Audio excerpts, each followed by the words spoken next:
देखिए, आज हम कैपेसिटर के बारे में बताएं। कैपेसिटर क्या होता है? कैपेसिटर कैपेसिटर क्या होता है? कैपेसिटर देखा होगा, पंखे में लगा होता है, मोटर में लगाया जाता है, जिससे कि हमको इतनी एनर्जी, स्टार्टिंग में उसको एनर्जी अधिक प्राप्त हो जाए। जैसे कि तो हम देखा होगा कैपिटल लगा होता है कैपेसिटर, जो कि एनर्जी को स्टोर कर लेता है, और जिसमें हम कोई चीज़ स्टार्ट करते हैं तो वही एनर्जी उसमें काम आती है। हम देख रहे हैं, इसी को कैपेसिटर कहते हैं। कैपेसिटर देखा होगा आप लोगों ने, बहुत बहुत कुछ देखे होंगे कैपेसिटर। कैपेसिटेंस क्या होता है? कैपेसिटेंस सीटेंस, ये क्या चीज कहलाती है?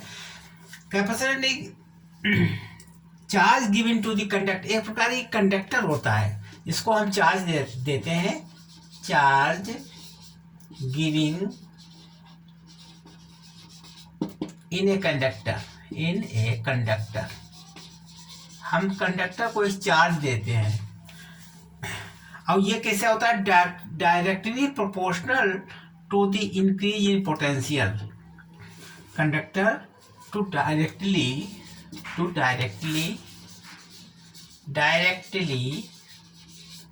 proportional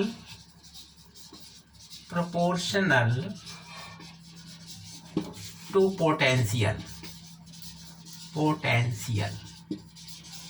ये डायरेक्टली प्रोपोर्शनल टू, मतलब एक कंडक्टर को जब हम चार्ज देते हैं तो ये चार्ज जो है वो डायरेक्टली प्रोपोर्शनल टू पोटेंशियल होता है। जैसे कोई हमने चार्ज दिया क्यू, ये डायरेक्टली प्रोपोर्शनल टू पोटेंशियल है। ठीक है, जितना हम चार्ज बढ़ाते रहेंगे उतना वो पोटेंशियल बढ़ता रहेगा। एक सीमा ऐसी आएगी फिर न पोटेंशियल नहीं बढ़ता है, तो उसे बराबर में एक कांस्टेंट जोड़ेगा। जब इसको हम प्रोपोर्शनल टाइम कांस्टेंट सी जोड़ेगा, सी, यही हमारा कैपेसिटर है। कैपेसिटर, ठीक है, इसी की वैल्यू निकाल दी कैपेसिटर। अगर हम किसी को चार्ज देते रहे तो एक कांस्टेंट होता है कैपेसिटर। अगर हम कैपेसिटर यानी कैपेसिटी की हम वैल्यू बढ़ा दें तो हमारा कैपेसिटर अच्छा हो जाएगा। ये हम सी को अगर बढ़ाते घटाते रहें तो हमारा सी कैपेसिटर बहुत अच्छा कार्य करेगा। अब देखिए, ये सी जो है ये क्या चीज़ है? ये हमारा कैपेसिटेंस है। This is your capacitance. और इसकी एसआई यूनिट क्या होती है? यूनिट ऑफ एसआई यूनिट क्या होती है? ये एसआई यूनिट इसकी फैरेड होती है। फैरेड, ठीक है। जैसे माइक्रो फैराडे होते हैं, जैसे ये माइक्रो फैराडे, बहुत छोटी इकाई होती है माइक्रो में, माइक्रो फैराडे। और micro Faraday, double micro Faraday भी होती है, जिसको कहते हैं। तो इस तरीके से हमें कैपेसिटर की यूनिट होगी। इसका डायमेंशन होता है, क्या होता है डायमेंशन? फार्मूला डायमेंशन क्या होता है कैपेसिटर का? C बराबर होता है Q अपान V।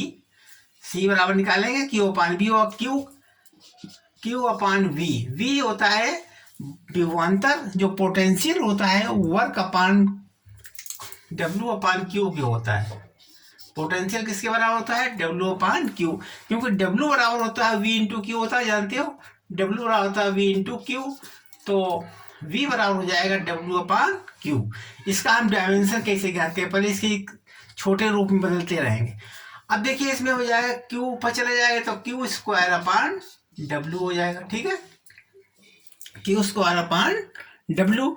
अब चूंकि W बराबर, W एक वर्क होता है, तो Q स्क्वायर अपान W का मान कितना होना चाहिए? W को कहते हैं F गुणे D, यानी फोर्स गुणे डिस्टेंस, F इंटू D। ठीक है, W होता है। अब चूंकि फोर्स क्या होता है? Q स्क्वायर अपान फोर्स होता है M गुणे A इंटू D, मतलब ये मास और ये एक्सेलरेशन इंटू D, ये हमारा यूनिट। इससे हम डायमेंशन निकाल सकते हैं। इसको तोड़ करके हमने सिंपल कर लिया। अब डायमेंशन कितना होगा इसका? डायमेंशन होगा इसका,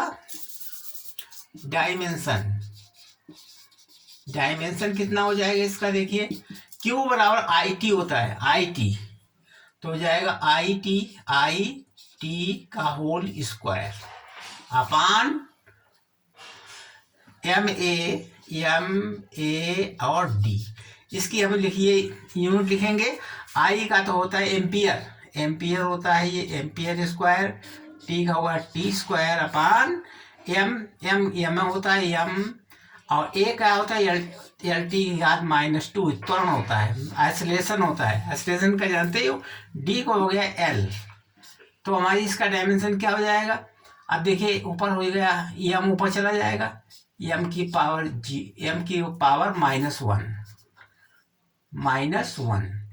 एम एल टी, एल कितना हो जाएगा ऊपर, एल स्क्वायर है ये नीचे, एल 2 बार है तो एल स्क्वायर हो गया, एल की पावर -2, टी की घात -4 हो जाएगा, टी की घात 4 हो गया और ए की घात 2। ये हमारा डायमेंशन फार्मूला बन गया। ठीक है, एम की पावर ए, एल की पावर -2, टी की पावर 4 और ए की घात 2। इस तरीके से ये डायमेंशन फार्मूला, कैपेसिटर का डायमेंशन फार्मूला आप लोग समझ गए इसको। इसका फार्मूला हो गया, इसकी इकाई हो गई, ये इकाई होती है फैराडे, और इसका डायमेंशन ये बनेगा। ठीक है, अब जो है इसकी एनर्जी क्या हुआ, एनर्जी स्टोर कैसे करता है कैपेसिटर, बिगाड़ दें इसको। Energy store in capacitor, energy store in capacitor,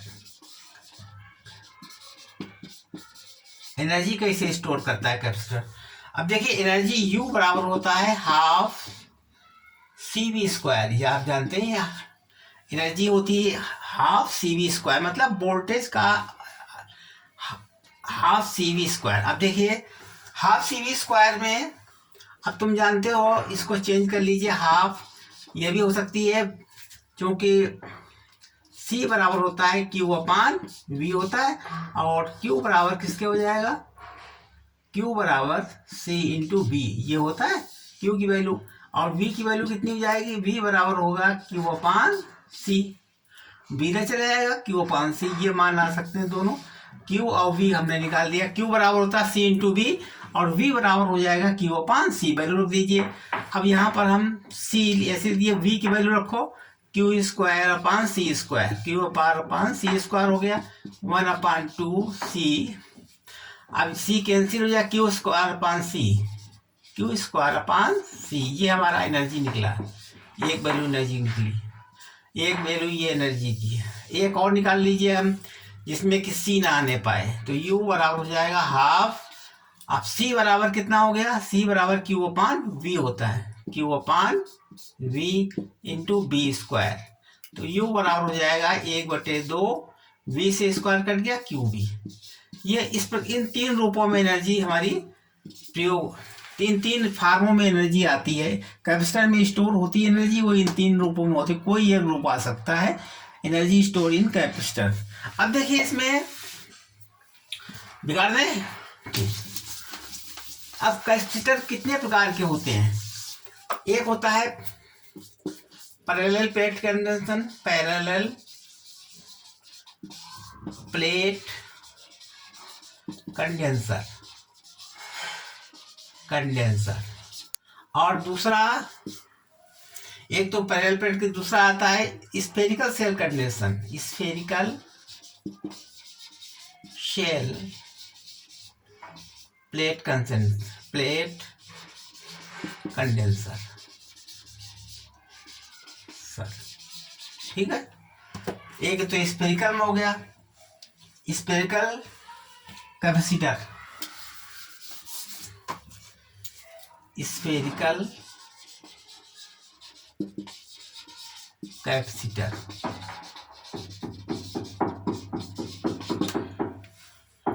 अब देखिए पहले हम पैरेलल वाला कैसे निकालेंगे, पैरेलल प्लेट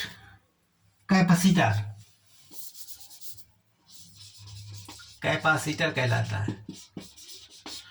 इसमें क्या होता है, दो ये लगे होते हैं, 2 प्लेट्स हैं और एक प्लस प्लेट है, इस प्लस के जरिए से इधर माइनस अपने आप हो जाएगा, प्रेरण द्वारा, इंडक्शन द्वारा माइनस हो जाएगा। अब देखिए इसमें इलेक्ट्रिक फील्ड इस रोड चलेगी, इस टाइप से इलेक्ट्रिक फील्ड ऐसे चलेगी। ये इलेक्ट्रिक फील्ड है, यहाँ पर धन क्यू आर से रखा है या माइनस क्यू हो जाएगा ऑटोमेटिक। अब यहाँ पर यह डिस्टेंस हमारा डी है दोनों का। अब इलेक्ट्रिक फील्ड इधर जा रही है तो ई का मान कितना हो जाएगा, ई बराबर हो जाएगा गामा अपान एप्सिलॉन 0। ये होता है ई बराबर। अब तुम पीछे निकाल चुके थे, दोनों का मान इतना होता है। अब देखिए ई बराबर हो गया। अब चूंकि वी बराबर निकाल लीजिए E into D, into D होता है, डी डिस्टेंस है, और वी का मान, ई का मान कितना लिखा है, gamma upon epsilon 0 into D. ठीक है। अब चूंकि सी बराबर होता है क्यू अपान बी, क्यू बराबर होता है गामा ए अपान वी का मान कितना है, gamma upon epsilon 0 into D. अब ठीक कर लीजिए, गामा ए अपान गामा डी अपान एप्सिलॉन 0। अब देखिए गामा गामा कट गया, क्या बन गया, एप्सिलॉन 0 ए बटे डी। ये बन गया कैपेसिटर। मतलब parallel plate condition, parallel plate capacitor का वैल्यू ये निकली। ठीक है, ठीक है, बिगाड़ दें इसको। आप समझ गए इसको। ठीक, धन्यवाद। अब आप देखिए इस तरीके से हमने इसको ज्ञान